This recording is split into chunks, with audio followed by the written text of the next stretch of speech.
Welcome to the Stratholme In-Depth Dungeon Guide for both Horde and Alliance. Stratholme consists of two wings, Living and Dead. This video will include a guide for the Undead section and will be timestamped accordingly below, along with complex trash pulls, quests, and bosses and their according loot drops. Like stated in the Living Side guide, Stratholme is the host for the beginnings of the Plague of Undeath. Kel'Thuzad chose it as his capital when Arthas was called back to Northrend. Now, with the largest scourge army in the entirety of Lordaeron, Baron Revendare coordinates the Lich King's plans from his ziggurat. Kel'Thuzad has rotted the area away with buildings that ooze an orange mist that poisons all the surrounding living creatures, transforming them into servants of the scourge. Some even consider Stratholme to be the most dangerous place on Azeroth outside of Northrend. Once again, the streets are littered with undead, so the more area of effect you have, the better. I'd also highly recommend a good off-healer here, especially if your group isn't well geared. There's a time trial in the dungeon, so bringing a class that has great single-target bursts, like a rogue, is a good idea here. Any healer and tank will do just fine, but know that paladin tanks and priests have an advantage here. The ideal level range is 58 to 60, but you can enter as early as level 45. The swing is a bit shorter, so you should expect to be here for around an hour tops, but it could be longer if your group is having trouble. Before we can head in, we must first obtain the key. This can easily be picked up by killing Magistrate Barthalos over on the living side. Just be aware that he can run to the far corner of the undead side as well. Once you have the key, you can either proceed on through the dungeon into the undead quarters, or take the service gate on the outside, found here. Of both factions, Horde is the only one that has a quest in this wing. From an incredibly rude Nathanos Blightcaller, we can pick up the Ranger Lord's Behest. This quest sends us off to kill 8 of the varying types of High Elves in Kel-Lithian, and to grab their registry. Return to Nathanos and take his follow-up, Duskwing How I Hate Thee, which will send us out to kill Duskwing and collect a piece of his pelt. Duskwing can be quite tough, so don't take him too lightly. At last, Nathanos will give us Ramstein, which will send us inside of the dungeon to kill Ramstein and collect his head as a souvenir for Nathanos. Talk to me. Hurry back. Before I jump into our neutral quests, know that more quests do open up in the dungeon in later phases, such as those that upgrade our dungeon set. I'll be making a video on those when the appropriate phase is ready for launch. Otherwise, our first quest begins from Leonid Bartholomew. Leonid gives us the Houses of the Holy, which requires us to collect 5 holy waters from the wooden crates found all throughout Stratholme.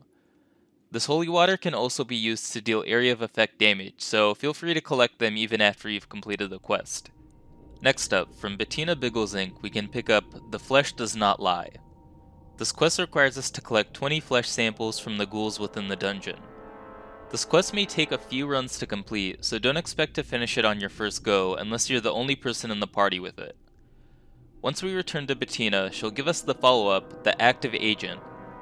While clearing the 3 ziggurats found within the dungeon, keep an eye out for a tiny container, which will contain our quest item. I'd recommend finishing this quest as quickly as possible, as it makes farming Scourge Stones much easier. Our final quest, Above and Beyond, begins from Duke Nicholas Varenhoff. This quest will only be available if you've completed the quest from obtaining Balnazar's head, and will require you to collect Baron Revendare's head. Pretty plain and simple. There's also a quest to save the caged woman near Revendare, but this does not become active until Phase 5.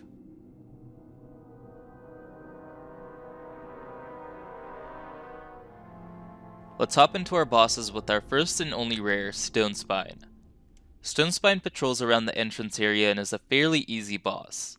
He comes with one ability, and that's Vicious Rend, which will do a fairly minor damage over time. Stonespine is a very simple tank and spank. If you see him, congrats, because he drops some pretty nice items. For our following 3 bosses, once you've killed them, you'll need to enter the ziggurats behind them and clear out all of the acolytes. If you fail to do this, you won't be able to enter the final courtyard. Guarding our first ziggurat, we can encounter Baroness Anastari. Anastari can be quite an annoying boss. While she doesn't dish out too much damage, her kit was made to annoy. Her first ability is Banshee's Curse, which will reduce your chance to hit by 10%.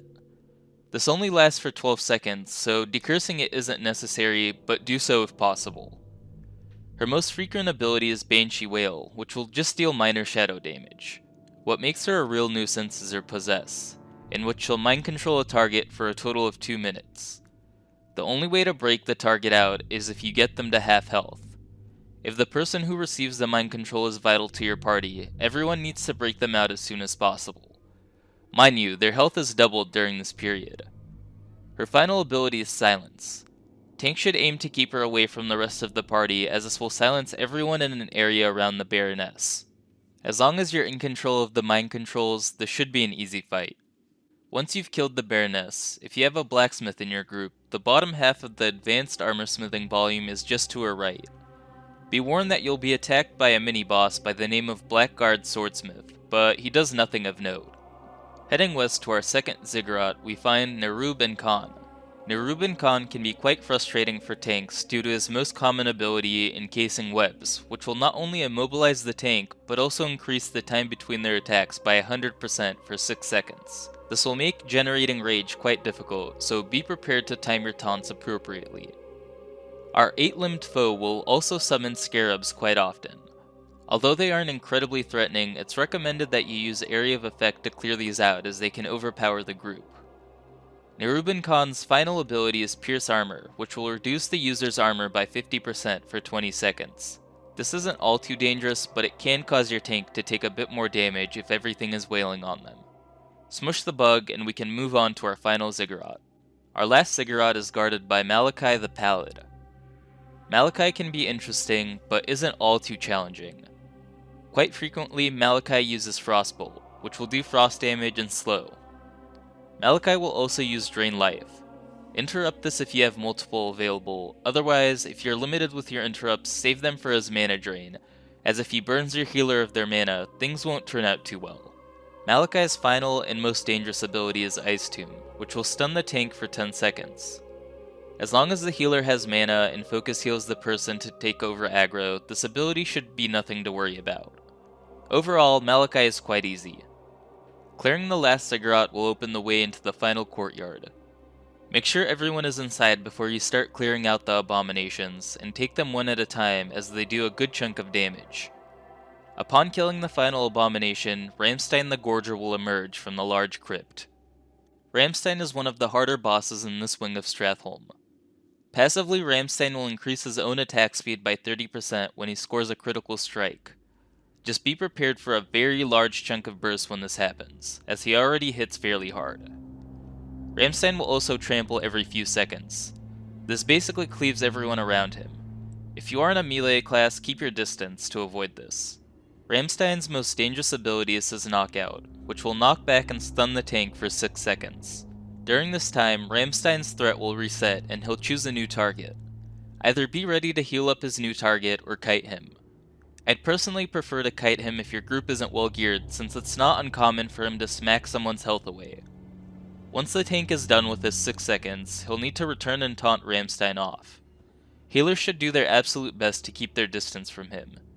If you can manage the damage, this should prove to be an easy fight.